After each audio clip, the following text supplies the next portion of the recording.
आपल्या मुलांना आहे ना, आपण बदलायचं नाही, त्यांना आपण समजून घेतलं पाहिजे.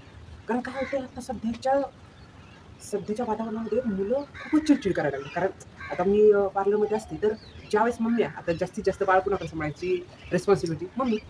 ती वर्कर असो, नाहीतर घरी असो, तिच्याकडे ती रिस्पॉन्सिबिलिटी आहे. कारण तिच्यासारखं कोणी छान त्यांची केअर करू पण शकत नाही. हे तर सत्य आहे. तर ज्यावेळेस माझ्याकडे येतात ना क्लायंट, तर काही काहींची मुलं मी पाहते, की मम्मी आली, ते आपलं शांत असतं, बाळ इकडचं-तिकडचं पाहत असतं पार्लरमध्ये. पण आईला वाटतं त्यांनी काही पाडू नये, काही घेऊ नये, असं आईला वाटतं. म्हणून आई काय करते, "तिथे बस" आणि मोबाईल चालू करून देते, कार्टून लावून देते, ते बसतं. पण हे किती 5 मिनिटासाठी, 10 मिनिटासाठी असतं. तोपर्यंत ते पाहतं आणि खूप मुलं अशी आहेत, की मोबाईल पाहता हळू तिथे लोळायला लागतात आणि मग मी किती वेळ पण बसू, म्हणजे मी पाहते काही-काही क्लायंटला पॅकेज करायचं असतं. त्यांचा जास्तीत जास्त 1-1.5 तास जातो ना, तेवढ्या वेळात ते मुलगा बसलेला असतो ना, रडतही नाही. फक्त मध्ये-मध्ये म्हणतं, "मला काहीतरी खायचंय," असं म्हणतं. पण ते कुरकुरे आणून दिले, की ते कुरकुरे खात-खात ते मोबाईल पाहत-पाहत मम्मीला कितीही वेळ लागला, तर ते गप्प बसतं. पण जर त्याच्याऐवजी ते गप्प बसतं, ओके. म्हणजे ते शांत बसले का नाही, त्याला फक्त ती खेळणी दिली म्हणून ते शांत आहे. त्याला बाहेर जाऊन काही खाऊशी वाटलं तर जाऊ शकत नाही. कारण मम्मीने सांगितलं इथं बस, तर त्याला बसावंच लागतं. पण जर त्याच्याऐवजी त्याच्या हातात जर फोन नाही दिला, तर काय होईल तुम्ही इमॅजिन करा. काय होईल माहिती तो 1 मिनिटं सुद्धा बसणार नाही किंवा तो तिथे स्थिर नाही बसू शकणार. जो 1.5 तास वेळ जाणार आहे, तो 1.5 मिनिटं सुद्धा बसू शकणार नाही. फक्त ओरडणार, चिडणार. कारण पार्लर ही गोष्ट की आतमध्ये असतं ना, एकदम शांत आणि मग त्या लेकरांना काही वेगळं काही बोलायचं नसतं, काही नसतं. मग ते लगेच बाहेर जायचं बाहेर. शांत थांबू नाही शकत. मग आणि मी पाहते की काही-काही मुलं आहेत ना, जर फोन जर दिलाच नाही, तर मम्मीला साधं 2 मिनिटाच्या आयब्रोसाठी पण चेअरवरती बसू देत नाही. आणि मग जे काही रडायला लागतात, त्यांना असं वाटतं की ते हॉस्पिटलच आहे आणि मग ते आत आले की रडायला लागतात. आणि मग ह्या सगळ्या गोष्टीवरून असं वाटतं की अरे, ज्यावेळेस मुलं राहतच नाही रडायची, की त्यांना शांत कोण करतं? त्याच्या अगोदर मुलांना शांत कोण करत होतं? आई जवळ घ्यायची, थोडंसं गोष्टींकडे लक्ष द्यायची, स्टोरी छोट्या-छोट्या किंवा खाऊ घालण्याकडे, काय त्याच्या आवडीची गोष्ट आहे किंवा थोड्या वेळ खेळायला सोडलं, की ते मुलगा राहायचं आणि खेळायचं. पण आता काय झालंय, आपण कोणीच शांत करू शकत नाही. फक्त एकच गोष्ट शांत करू शकते मुलांना, लहान मुलांना, ती म्हणजे स्क्रीन. ही मोबाईलच्या स्क्रीनमध्ये अशी जादू आहे, की त्या बाळाला भले तो जरी आपल्याला शांत बसलेला आपल्या समोर दिसतोय, पण त्याच्या माइंडमध्ये तो स्थिर नाहीये. म्हणजे ते कन्फ्यूज आहे बाळ. त्याला पाहायचंय का नाही, त्याला आवड त्याच्या लक्षात नाही येत. पण आता समोर दिलंय ना, बास. तर खरं तर आपल्या बाळांमध्ये असं काय केलं पाहिजे, की तो चिडचिडापणा कमी झाला पाहिजे आणि आपलं बाळ पण हेल्दी आणि स्मार्ट झालं पाहिजे, असं प्रत्येकाला वाटतं. आणि अशाच प्रकारे एक मी लेडीजचं पाहिलं. तिने काय केलं होतं, ती ज्यावेळेस आली पार्लरमध्ये, तर तिच्याबरोबर मुलगी होती 8 वर्षाची. तर ती म्हटली, की "इथे बस, माझं थोडंसं काम." तर ती बसली. बसल्याच्या नंतर मी पाहत होते, मी वॅक्सचं काम करत होते, तोपर्यंत ती आपले बसले आणि मग नंतर तिची मम्मी म्हटली, की "ती इकडे-तिकडे जाईल." मी मोबाईल लावते, त्याच्यावरती जे छोट्या-छोट्या मुलांच्या स्टोरीजची गाणी असतात ते लावते. मग ती मुलगी म्हटली, "माझ्या हातात फोन दे." ती म्हटली, "तुला माहिती आहे ना, मी तुझ्या हातात फोन नाही देत, फक्त तू ऐकायची." आणि ते बाळ आहे ना शांत बसलं. जे गाणं लागत होतं ना, ते कार्टूनचे, ते फक्त ती म्हणत होती. जसं स्कूलमध्ये कसं म्हणतात तसं फक्त म्हणत होती आणि मस्त एन्जॉय घेऊन त्या चेअरवरती स्वतःला पाहत होती आरशात आणि उड्या मारत होती. मी म्हटलं, की "अरे, ह्या आईने कशी सवय लावली, स्क्रीन नाही पाहून द्यायची तिला. फक्त ते ऐकवायची, गाणी ऐकवायची." आणि ती मुलगी अक्षरशः 1 तास थांबली. तशीच गाणी ऐकत आणि सगळं झालं मम्मीचं आणि गेली ती. त्याच्यानंतर लक्षात आलं, की मुलांची चुकीच नाहीये. आपण जे म्हणतात ना, फोन दिल्याच्या नंतर शांत बसतात, मुलांची चुकीच नाही. ही चुकी आपली आहे. आपण त्यांना ऐकवायला पाहिजे का स्क्रीन पाहायला द्यायला पाहिजे. म्हणजे आपण जर असं स्वतः समजून घेतलं, की ठीक त्या लेकरांना तर काहीच कळत नाही, ते छोटे आहेत. पण आपल्या लक्षात येते. आता खूप जणांना स्पेक्ट लागतात, चष्मे लागतात मुलांना. आता त्याच्यामागचं लॉजिक आपल्या पण लक्षात येतंय आणि त्या मुलांना पण माहिती की आपण जास्तीत जास्त स्क्रीन पाहतो. पण आता त्याच्यावर असं येतं, की नाही मग अभ्यास करताना ते शब्द काही लक्षात येत नाही किंवा बोर्डवरती काय आहे ते दिसत नाही म्हणून चष्मा लागतात. पण सगळ्यात मागचं त्याचं पाठीमागचं हे सिक्रेट आहे, की जास्तीत जास्त स्क्रीन पाहिली जाते. का पाहिली जाते? का दिली जाते? खरं तर त्याची जी एनर्जी आहे, जी बाळाची एनर्जी आहे, ती खरी ग्राउंडवर गेली पाहिजे. थोडंसं खेळण्यात गेली पाहिजे. ती एनर्जी सगळी एका जागेवर होती, जी घरात बसून स्क्रीन पाहण्यात येते. स्क्रीन म्हणजे टीव्ही पण आला आणि मोबाईल पण आला.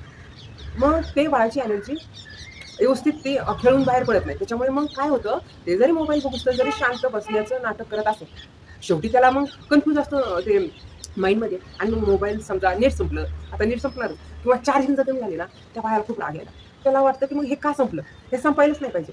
असं होतं आणि मग त्याच्यानंतर जे ओरिजिनल आपलं बाळ आहे ना, मग ते दिसायला लागतं त्याचं चिडचिडापणा आणि मग आपण त्यावेळेस काय करतो, फक्त त्याला मारायचं आणि मग शांत बसवायचं. पण मग त्याच्यावर ऑप्शन काय आहे? तर त्याच्यावर आपण ऑप्शन एकच करायचं आहे. खरं तर आपल्या बाळांना लव्ह पाहिजे, अटेन्शन पाहिजे आणि एक सपोर्ट पाहिजे, की त्याला जे पाहिजे त्या गोष्टी समजून घेतल्या पाहिजे. रडण्याच्या पाठीमागचं समजून जर घेतलं आपण, तर आपलं बाळ आपलं खूप छान राहील आणि पुढे-पुढे त्याला खूप प्रेमाने जर आपण समजून घ्यायला लागलो. आता वर्किंग वुमन जरी जितका वेळ कमी देत असेल, तरी वर्किंग वुमन जरी बाळाला वेळ कमी देत असेल ना, तरी पण त्या ज्यावेळेस घरी येतात ना, त्यावेळेस खास त्यांना वेळ द्यायचा पाहतात. त्यांना माहिती आहे, की आपण जरी कमी वेळ दिला, तर आपल्या बाळाला मग आपण कसं समजून घेणार. त्याच्यामुळे तेव्हा खास वेळ देतात. गोंधळ असायच्या घरी येत ना घरी, त्या आयांचं असं होतं की मग आता दिवसभर तर घरी यांच्यामुळेच आहे ना, माझं करिअर मी सोडले तर ह्यांच्यामुळेच आहे. पण ह्यांच्यामुळे आहे, पण जो प्युअर टाईम आहे ना, खास प्रॉपरली टाईम, तो मुलांना भेटतच नाही आईकडून. आणि मग गोंधळ असा होता की ती मुलं चिडचिडी होतात. तर काय केलं पाहिजे, आपल्या मुलांना समजून घेतलं पाहिजे, ना की त्यांना बदलायचं. आपण मुलांना थोडा वेळ ऐकवण्यासाठी गोष्टी लावू शकतो, की जेणेकरून जास्त आपण पाहायला पाहिजे स्क्रीन टाईम किती त्यांचा. त्यांचं आपण त्यांच्यासंग बॉन्डिंग कसं करतो. त्या छोट्या-छोट्या गोष्टींकडे जर लक्ष दिलं ना, तरी मुलं खूप छान करतील. कारण त्यांचा जो चिडचिडापणा आहे ना, त्याच्या पाठीमागचं लॉजिक आहे, की त्यांना काय पाहिजे? चिडचिड कधी करताय?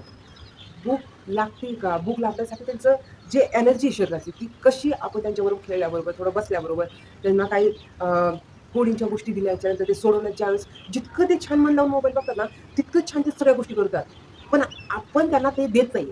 जे त्यांना आता मी दुसरं कोणाचंच उदाहरण नाही देत. मी माझ्या स्वतःच्या मुलाचं देते. तो खूप चिडचिडा म्हणजे असं खूप खोडकर म्हणतात ना, कोणाच्या पण वाटं जाणं, भांडणं करणं अशातला होता. मग एक दिवशी मी म्हणजे मला खरं तर स्कूलमधूनच सांगितलं, तुम्हाला स्कूलमध्ये मॅडमनी बोलवलं. खरं तर मला स्कूलमध्ये जायला भीती नव्हती वाटत, कारण ह्याच्या अगोदर त्यांनी भरपूर मुलांना पाडलेलं होतं आणि मग मला माहीत होतं, की ह्यावेळेस त्यांनी काहीतरी पराक्रम केला आहे, आता आपल्याला जावं लागेल. मग ज्यावेळेस मी स्कूलमध्ये गेले आणि त्या मॅडमचं नाव असं काहीतरी आता माझ्या लक्षात येत नाही. त्या मॅडमने खूप छानपैकी 2 शब्दातच मला सांगितलं. मी गेले आणि मॅडमला म्हटलं, "मॅडम सॉरी हां, काय केलं हो त्यांनी?" मुलाचं नाव अभिजित. "काय केलं मुलांनी?" तर मॅडम म्हटल्या, "अहो, काही नाही, ह्यावेळेस त्यांनी काही जास्त वैताग नाही दिलं मला. मला माहिती आहे तो खोडकरच आहे आणि तुम्ही पण घाबरू नका." हां, मी म्हटलं, "काय करू मॅडम सांगा ना, ह्याला कसं मी समजून सांगू मला कळतच नाही." पण त्यावेळेस थोडं मोबाईलचं एवढं नाहीच म्हणजे वेड नव्हतंच. जास्तीत जास्त मुलं खेळतच जास्त होते 5 वर्षापूर्वी. तर मग मॅडम म्हटल्या, की "हा मुलगा चंचल आणि स्मार्ट आणि असा जास्त ॲक्टिव्ह आहे. दुसऱ्या मुलांपेक्षा हा जास्त ॲक्टिव्ह आहे. तर काय करा, ह्याला दाबून ठेवू नका, डांबून ठेवू नका. ह्याला तुम्ही एका जागेवर बसवण्यासाठी ट्राय नका करू. त्याचं ब्रेन ॲक्टिव्ह आहे. तर तुम्ही काय करा, त्याला जास्तीत जास्त कसं गुंतून ठेवता येईल अशा गोष्टी द्या. त्याला त्या पुरवा.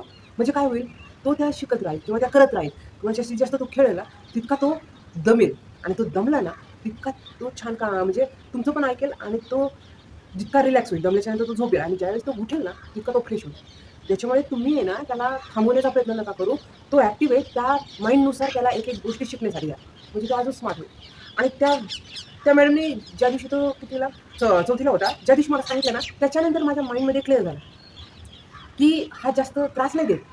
मी त्याला समजून घेतलं पाहिजे. आणि त्याच्यानंतर काय झालं माहिती का, मी तर त्याला सायकल दिली 5वीला.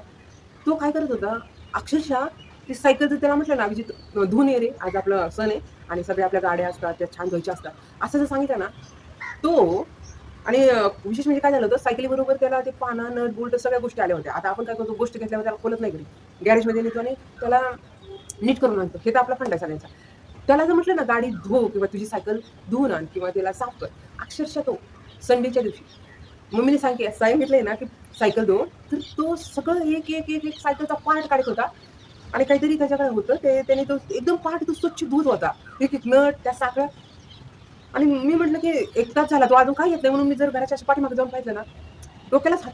"अरे, तू हे सगळं बाजूला काढलंय, आता हे कसं जोडायचं? नवी सायकल आहे." तेव्हा "तू काळजी करू नको, मी बरोबर जोडणार." आणि ते बाया पण हसायचे माझ्या शेजारचे, "तुझं पोरगं विचित्रच आहे," म्हणायचे, "काहीतरी वेगळंच करतं. त्याला धुवायला लावलं त्याने एक पार्टच बाजूला काढला." मग मी हसायचे, मला राग यायचा, बाबा हे नाही व्यवस्थित जोडलं तर सायकलचं नुकसान होईल. तो म्हणायचा, "नाही, मी करेन." आणि मला मॅडमनी सांगितलं होतं, "तो ॲक्टिव्ह आहे." आणि मग तो खूप छानपैकी ती सायकल परत जोडायचा. आणि मग माझा नजरिया एकदा बदलला, की नाही हा ॲक्टिव्ह आहे, मी तशाच प्रकारे त्याला हँडल केलं पाहिजे. तर मला आता खूप छान वाटतं, की मी त्याचं माइंड समजून घेतलं. त्याच्यामुळे त्याची केअर करणं, त्याला सांभाळणं मला सोपं गेलं. त्याला प्रॉब्लेम आला का डायरेक्ट कॉल करायचा, "मम्मी असं-असं." "ठीक आहे, असं झालं का? बरं आपण मग असं करू." मला तो सांभाळायला एकदम सोपा गेला. तसं तुम्ही सुद्धा काय करा, जर आपलं बाळ ॲक्टिव्ह असेल ना, त्याच्यावर चिडू नका. त्याला हँडल करायची तुम्ही स्किल शिका.